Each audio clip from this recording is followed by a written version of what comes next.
Mga B, blessed day and welcome to my YouTube channel. Pasensya na po ha, matagal akong walang video. Alam niyo naman yung pinagdaanan namin. Pero kailangan natin mag-move on. Anyway, ayan. Magmamarinate tayo ng chicken. Ikakadureta natin siya. Nagdagay ako ng bawang sibuyas at paminta. Ayan. Andito na yung bawang sibuyas paminta. Ngayon, lalagyan natin siya ng toyo. Konti lang. Yan, tama na yun.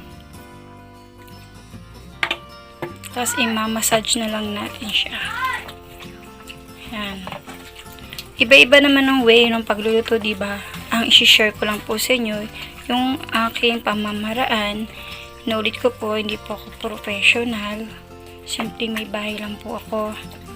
May 2 anak. Ang mga anak ko po malalaki na. May professional na akong anak. Then, my youngest is college. Oh, yes, tama kayo sa narinig. College na po yung aking bunsong anak at malaki pa sa akin. Ayan. Most of the time, mag-isa lang ako sa bahay kasi lahat sila ay wala. Nasa work. Ayan.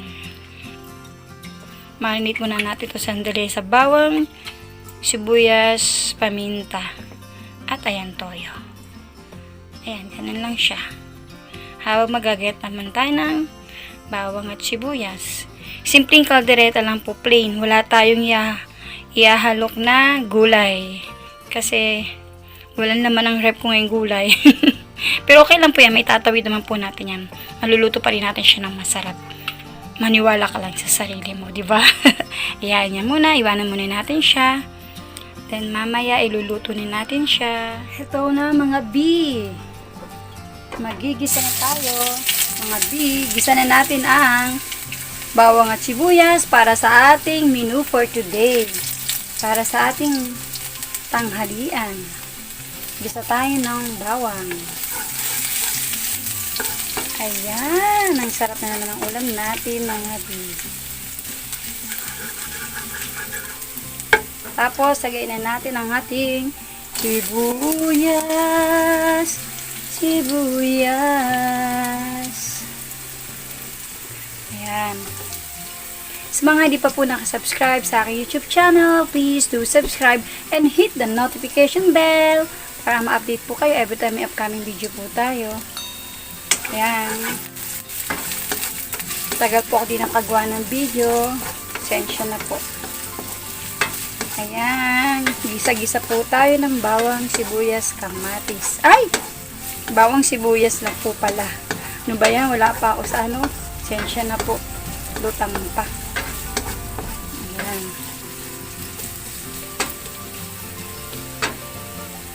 Igisa natin ang bawang at sibuyas. Ayan. After natin igisa ang bawang at sibuyas, ilalagay na natin ang ating na-marinate kanina na chicken. Ayan.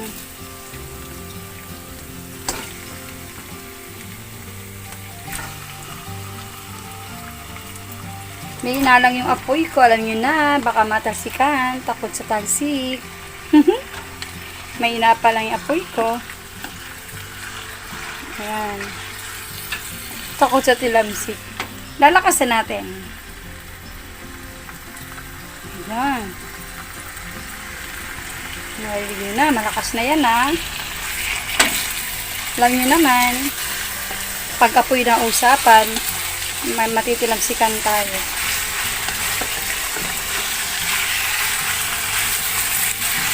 Ang sarap ng amoy, mga B. Taob na naman ang inyong rice cooker. Ito ang lutong napakatipid. Wala ka na ganong bibiling sangkap. Pero kung nakaka-LL ka naman o nakakaluwag-luwag, lagyan mo ng tahog na gulay. Pero ngayon, hindi ako maglalagay kasi nga wala nga naman ang rep ko ngayon. Ano ba? Kailangan uli namin mag-grocery. Hindi pa nga kami nakapag-grocery. Pasensya naman po. Ayan. Gisa-gisa lang natin. Sarap ng amoy, mga B. Amoy na naman ng kapitbahay ang ulam mo. Kailangan sarapan natin para pag pumutang iyong kumarin, kamarites mo, meron kami ibigay ng masarap. Diba, ayan. Katapos yan, ito pinagmarinatan natin, ihalo na natin yan. Ang sarap ng amoy. Dahil naninilamsik ka mga bi, alis na tayo. Joke.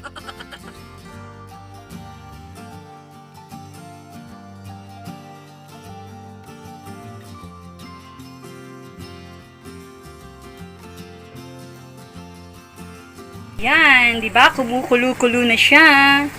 So, lagyan na natin siya ng sabaw. Yung pinaglagyan natin ng marinatan, lagyan natin ng tubig, yun ang isasabaw natin.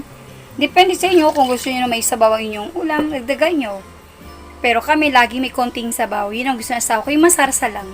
Yan, then papakuluin po natin siya hanggang sa lumambot. Inuulit ko po, hindi po ako professional, simple may bahay lang po ako. Simpleng pamamaraan lang po ng pagluluto ang aking sinishare sa inyo. Ginisa ko na po siya sa bawang at sibuyas. Pero sabi ko nga, bago ko siya ginisa, na i-marinate ko muna siya sa bawang, sibuyas, paminta at toyo. Para pumapasok sa laman ng karne yung lasa ng ating lulutuin.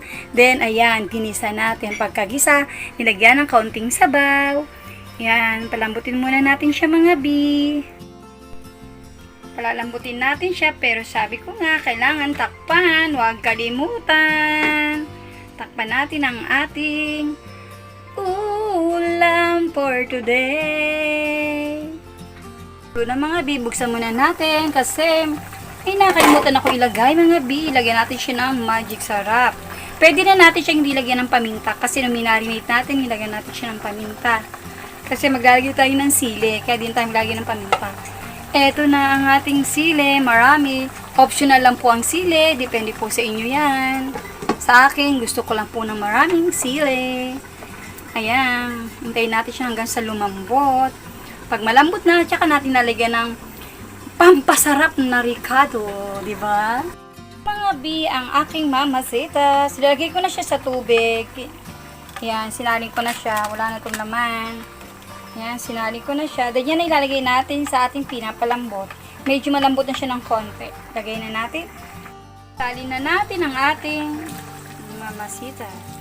Nulit ko po kung gusto niyo po ng walang sabaw sa inyo, huwag niyo po lagyan ng maraming tubig. Sa amin, nilagyan ko lang po kasi nga po, mga kasamahan ko dito akala mo sinigang ang niluluto ko, naghahanap ng sabaw. Lalo na asawa ko, gusto po niya kasi may sabaw. Ayan, pakuluin po ulit natin ang ating niluluto. Sarap ng amoy mga bi. Try nyo din sa manok nyo. Grabe, ang sarap. Taob na naman ang inyong mga kanin lamig dyan at rice cooker nyo dyan. Ubos ang kanin nyo dyan. Sarap ng amoy. Sarap-sarap. Tingnan natin, nangangamoy. Ang sarap. Wow, ang sarap mga bi. Ang sarap ng ating ulam mga bi. Ayan. Kung gusto niyo ng may sabaw, gayahin niyo ko, lagyan niyo ng sabaw. Pero kung gusto niyo ng kati, di kunti lang lagay niyo sabaw. Optional naman po paglagay ng sabaw. Nagkataon lang yung aking asawa ay mahilig sa sabaw.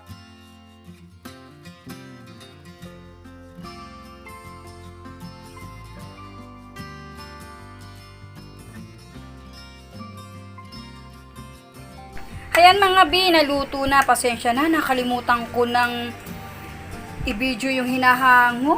Ayan, nakain na namin ng iba. Ayan ang patunay. O, bawas na. O, ayan. Nakain na namin. Pati yan ang anak ko. Kaya pasensya na. Bawas na. Pasensya na po. Nagutom lang po ang inyong lingkod. At buti na lang naihabol pa natin yung natira. Ayan, luto na po siya. Yan po yung patunay na masarap ang luto natin. Kasi ayan, paubos na siya. Okay, bye for now mga bi. God bless you all and keep safe.